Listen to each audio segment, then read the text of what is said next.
যে আল মুসলিমু মান সালিম আল মুসলিমুনা মিন লিসানিহি ওয়া ইয়াদিহি, যে প্রকৃত মুসলিম তো সেই যার হাত এবং মুখ দ্বারা, হাত এবং জিহ্বা দ্বারা অন্য মুসলমানেরা কষ্ট পায় না। এর ব্যাখ্যা বিস্তারিত যদি আমরা করতে যাই তাহলে একটা দেখতে পাবো যে এই যে এখন শীতকাল, ঠান্ডা বা ওয়েদার এখন চেঞ্জ হচ্ছে, এখন সময়টা চেঞ্জিংয়ের দিকে আসছে। এই সময় কি হয় যে অনেক মানুষকে গরমের তাপটে তাকে ফ্যান চালানোর প্রয়োজন পড়ে, অনেকে আবার ঠান্ডার জন্য নিজে ইতস্তত বোধ করে।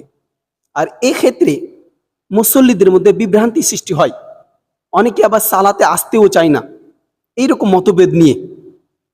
ছোট্ট একটা বিষয়, পাঙ্খা চালা না চালার ব্যাপার নিয়ে মুসল্লিদের মধ্যে বিভ্রান্তি সৃষ্টি হয় এবং একে অপরকে তুচ্ছ তাচ্ছিল্য করে, গন্ডগোল হয় এবং মসজিদ বিতাড়িত হয়।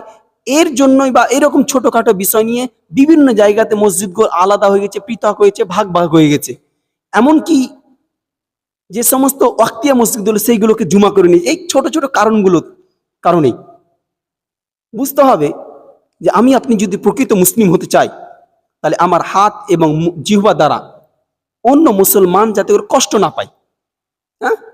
এই সময়টা এমন একটা সময় যে ঠান্ডা গরম উভয় লাগে। এক্ষেত্রে যদি আমরা ডক্টরদের যদি সলিউশন নিই তাহলে বুঝতে পারবো যে এই সময় আমাদেরকে বেশি বেঁচে থাকতে হবে।